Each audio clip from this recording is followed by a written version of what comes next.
अभी बावना आशीर्वाद marriage hall में आए हुए हैं। इस बैठक का मुख्य उद्देश्य क्या था?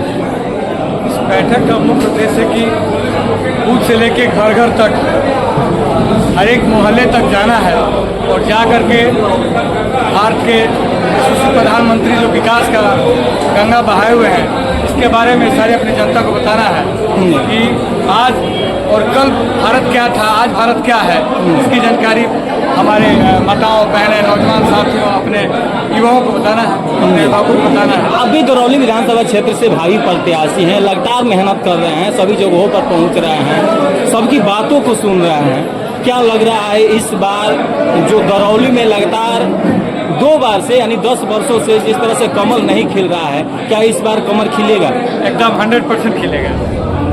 यहाँ पर भाकपा माले का गढ़ माना जा रहा है, भाकपा माले का गढ़ है, भाजपा पार पाना कितना आसान होगा? भाकपा माले जो है ये दलित शोषित की राजनीति करती है और दलितों को ये अपमान करने की काम करती है।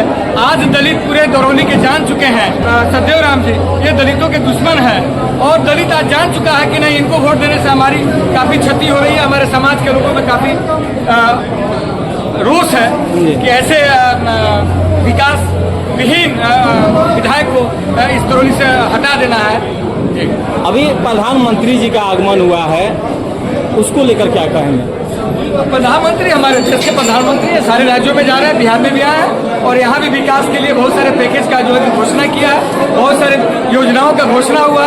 उस घोषणा में हमारे बिहार में, हमारे दरौली में भी कार्य हो रहे हैं, हुए भी हैं। जनसुराज के चीफ जो प्रशांत किशोर जी हैं, लगातार मंगल पांडे पर हमला बोल रहे हैं स्वास्थ्य विभाग को लेकर के, उस पर क्या कहेंगे? मैंने तो आपको नहीं और भी चैनल वालों को मैंने बाइट दिया था। प्रशांत किशोर जी परेशान है जनाधार घटने से और ममता बनर्जी उनके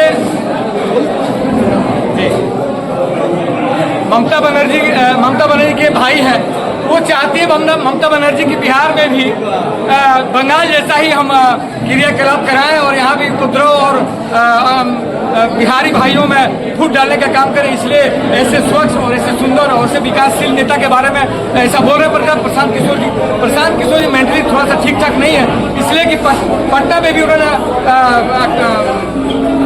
क्या बोलते रैली किया, उस रैली में भी जनता पहुंचने का काम नहीं किया। इसलिए इस सारे राज्यों में उन्होंने अपने दिमाग और विचार बेचने का काम किया है और बिहार और भारत की जनता जान चुकी है कि प्रशांत किशोर जी एक अपनी राजनीति बेचते हैं, राजनीति के सोच को दूसरे पार्टियों में, दूसरे विचारधाराओं से अपना कीना बेची का काम करते हैं। इसलिए बिहार की जनता जान चुकी है कि प्रशांत किशोर जी के जनाधार समाप्त हो चुका है, इसलिए वो टारगेट एक अच्छे लीडर है, एक अच्छे विकासशील नेता के बारे में कर रहे हैं। प्रशांत किशोर जी कह रहे हैं कि जिस समय कोरोना हुआ था उस समय जो भी परेशानियां हुई जनता को, उसका जिम्मेदार जो है मंगल पांडे जी हैं।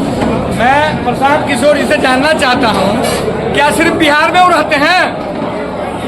भारत पूरे दुनिया में कोरोना आया हुआ था और माननीय मंत्री मंगल पांडे जी ने जो बिहार में दे दिया, वैक्सीनेशन दिया, ऑक्सीजन दिया, सारे पूरे देश में इस टाइप की आपदा थी और ऐसे दलितों, शोषितों, वंचितों और पूरे बिहार के वासियों के बारे में सोचने वाले अभी तक मैंने किसी स्वास्थ्य मंत्री को नहीं देखा है और बार बार टारगेट करने का मुख्य कारण है कि ममता बनर्जी के तरफ से वो यहाँ के एजेंट के रूप में काम कर रहे हैं बिहार में। मेरा ये सोच है और मेरे ख्याल से जनता भी यही सोच रही है। चलिए, आप भी जो है दरौली विधानसभा क्षेत्र के भावी प्रत्याशी हैं, लगातार मेहनत कर रहे हैं, तैयारी कैसी है? नहीं, मैं भावी प्रत्याशी नहीं हूँ।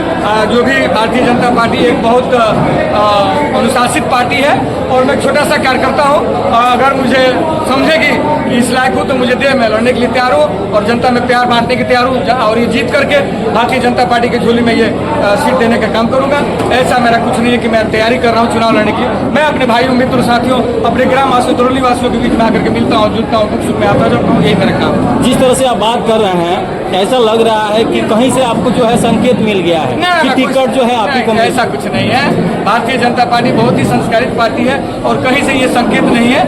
मैं एक दलित हूँ और ये सीट दलित का है तो कोई भी दलित भाई लड़ने के लिए आएगा।